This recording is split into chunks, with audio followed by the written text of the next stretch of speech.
Blessings and welcome to this new day and to Withinspiration. And this is my day 5 of a 10-day challenge. And I want to thank each of you for your beautiful gift of presence and for walking with me on this journey. This is not something that I really expected in my life right now, and to be on camera each day, but it is teaching me a lot about myself.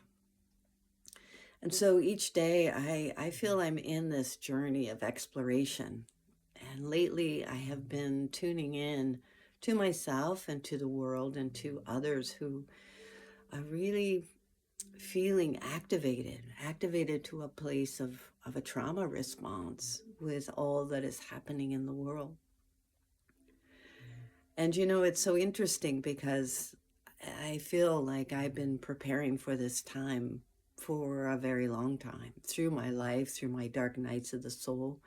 It seems that through my experience, I have been able to develop for myself my own toolbox for walking through such a journey. When you have an experience of being raised in a lot of chaos and trauma, there's kind of this entrainment for it. It's like we wait for the next shoe to drop, or we have somewhere running in the background, there's this place of, you better watch out, you better be in fear. And I know that was true for me. And what I learned from that experience was that there's ways to move out of the trauma response and to move back into our heart, move back into our center place of peace. And through my journey, I have accumulated some things in my toolbox that have really been helpful. One of them was my work with Dr. Gabrielle here in Sandpoint. And she did her iRest work. And I did take several classes with her. In a way, it seems very simple because it's all about the breath. But when we're in trauma and fear, breath is something that can really be arrested in a way. When we feel that sense of something's happening, we tend to hold our breath.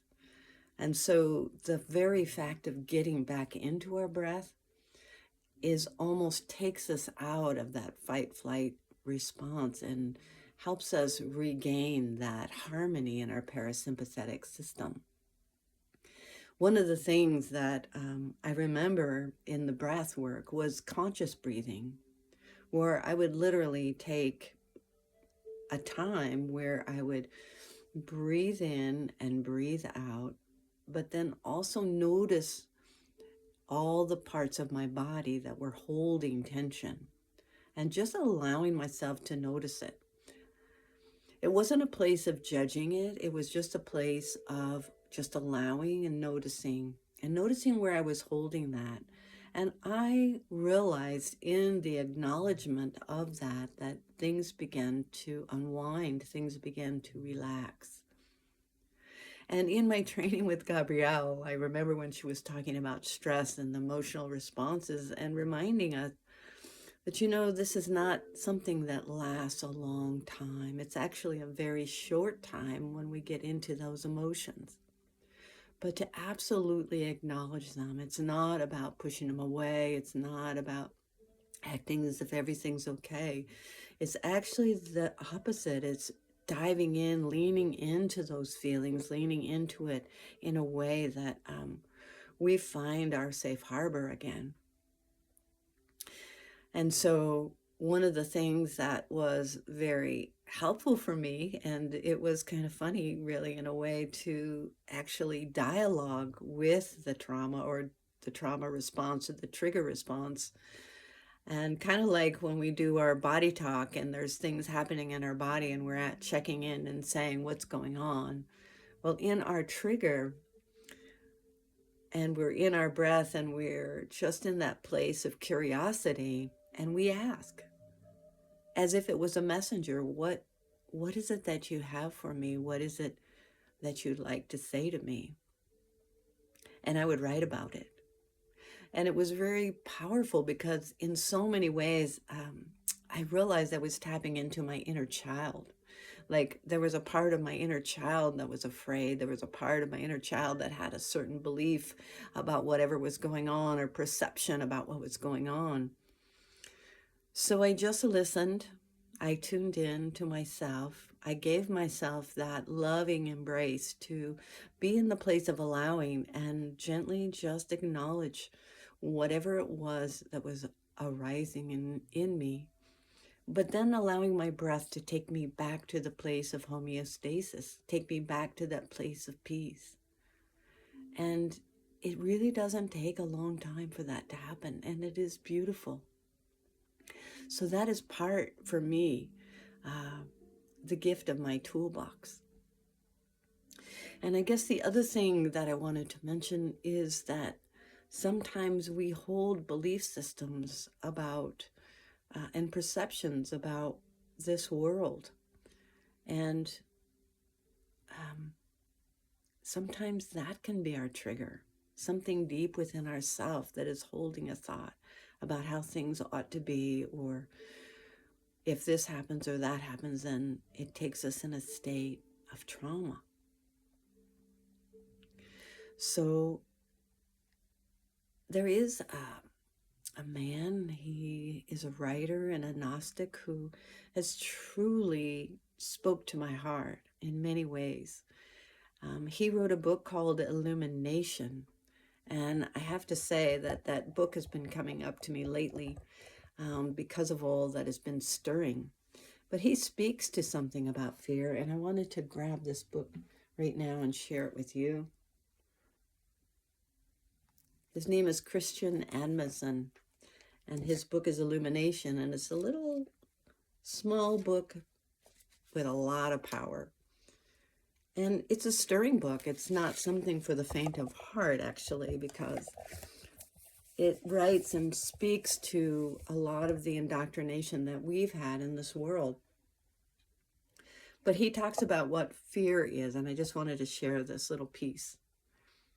I have heard it said that fear is false evidence appearing real. Fear of the world is always false evidence appearing real.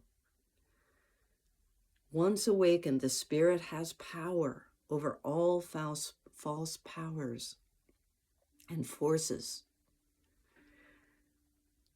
That does not mean that the spirit can change the course of a river or change the blind processes of this world.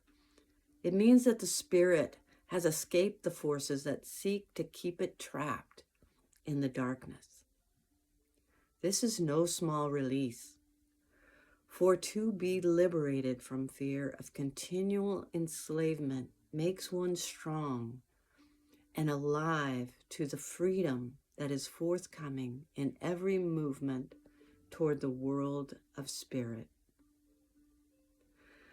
I love this one part here that he says, each step in our path in this world is filled with peril. Yet the peril is nothing compared with the danger of having slept to the truth of our true self. So even the peril is accepted with joy, for the perilous journey lasts only for a little while, an illusion of time, and then it is over. So I love that he talks about liberation and liberating from this world. I love when in the writings where Yeshua shares that be in this world but not of it. And I had to really have a think about what that really means to me. And to me it means I am just a passerby in this world, and my true nature is within me. My true spirit is within me. That is untouchable. And when I tap into that power that is greater than anything in this world, I am liberated and I am free. So just a sharing to start our day and to have a think about all the ways that we might respond to the unsettling natures of this world and recognize the power that's within each of us. I love you from my heart to your heart. May this day be beautifully blessed.